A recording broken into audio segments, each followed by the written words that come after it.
ಮೊದಲನೆಯ ಪ್ರಶ್ನೆ, ಯಾವ ಜೀವಿಯ ರಕ್ತ ಬಿಳಿಯಾಗಿರುತ್ತದೆ?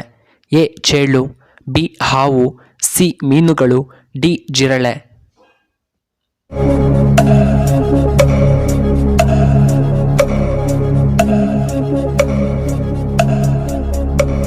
ಇದಕ್ಕೆ ಸರಿಯಾದ ಉತ್ತರ ಆಪ್ಷನ್ ಡಿ ಜಿರಳೆ. ಎರಡನೆಯ ಪ್ರಶ್ನೆ, ಯಾವ ಪ್ರಾಣಿಯ ಮಾಂಸ ಪ್ರಪಂಚದಲ್ಲಿ ಅತಿ ಹೆಚ್ಚು ತಿನ್ನುತ್ತಾರೆ? ಎ ಹಂದಿ ಮಾಂಸವನ್ನು, ಬಿ ಕೋಳಿ ಮಾಂಸವನ್ನು, ಸಿ ಮೀನಿನ ಮಾಂಸವನ್ನು, ಡಿ ಮೊಸಳೆಯ ಮಾಂಸವನ್ನು.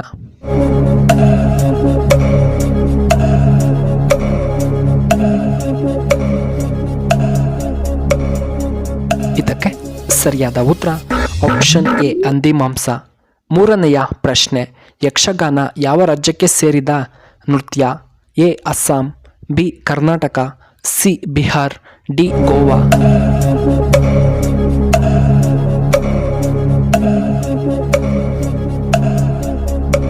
ಇದಕ್ಕೆ ಸರಿಯಾದ ಉತ್ತರ ಆಪ್ಷನ್ ಬಿ ಕರ್ನಾಟಕ. ನಾಲ್ಕನೆಯ ಪ್ರಶ್ನೆ, ಯಾವ ಮಾಂಸದಲ್ಲಿ ಹೆಚ್ಚಾಗಿ ಮೂಳೆಗಳು ಕಂಡುಬರುವುದಿಲ್ಲ? ಎ ಕೋಳಿ ಮಾಂಸ, ಬಿ ಹಂದಿಯ ಮಾಂಸ, ಸಿ ಮೀನಿನ ಮಾಂಸ, ಡಿ ಹಸುವಿನ ಮಾಂಸದಲ್ಲಿ.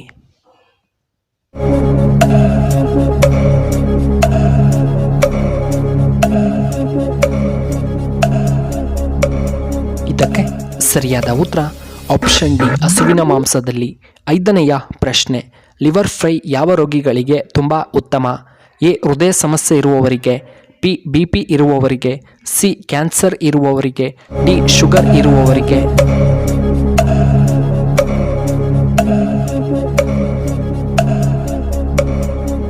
ಇದಕ್ಕೆ ಸರಿಯಾದ ಉತ್ತರ ಆಪ್ಷನ್ ಎ ಹೃದಯ ಸಮಸ್ಯೆ ಇರುವವರಿಗೆ. ಆರನೆಯ ಪ್ರಶ್ನೆ, ಯಾರನ್ನ ಮೈಸೂರಿನ ಹುಲಿ ಎಂದು ಕರೆಯುತ್ತಾರೆ? A Birbal, B Krishnadevaraya, C ಕೆಂಪೇಗೌಡರು, ಡಿ ಟಿಪ್ಪು ಸುಲ್ತಾನ್.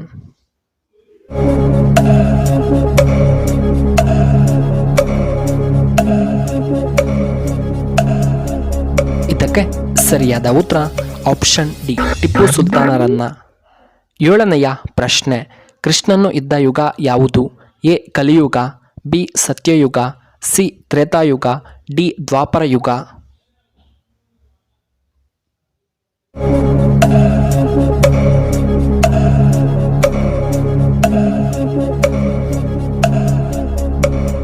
ಇದಕ್ಕೆ ಸರಿಯಾದ ಉತ್ತರ ಆಪ್ಷನ್ ಡಿ ದ್ವಾಪರ ಯುಗ.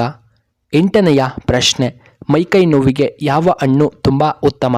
ಎ ಆರೆಂಜ್, ಬಿ ಬಾಳೆಹಣ್ಣು, ಸಿ ದ್ರಾಕ್ಷಿ, ಡಿ ಸಪೋಟ ಹಣ್ಣು.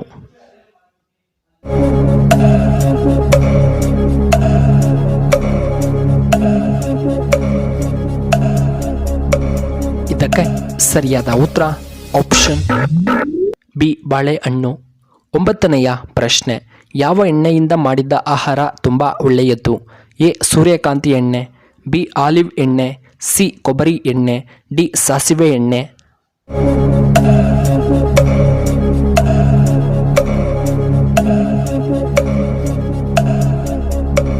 ಇದಕ್ಕೆ ಸರಿಯಾದ ಉತ್ತರ ಆಪ್ಷನ್ ಡಿ ಸಾಸಿವೆ ಎಣ್ಣೆ. ಹತ್ತನೆಯ ಪ್ರಶ್ನೆ, ಯಾವ ಮರವನ್ನು ಹತ್ತಲು ನಾವು ಎಂದಿಗೂ ಸಾಧ್ಯವಿಲ್ಲ?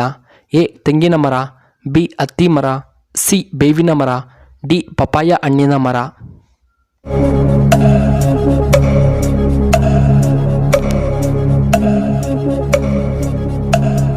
ಇದಕ್ಕೆ ಸರಿಯಾದ ಉತ್ತರ ಆಪ್ಷನ್ ಡಿ ಪಪಾಯ ಮರ.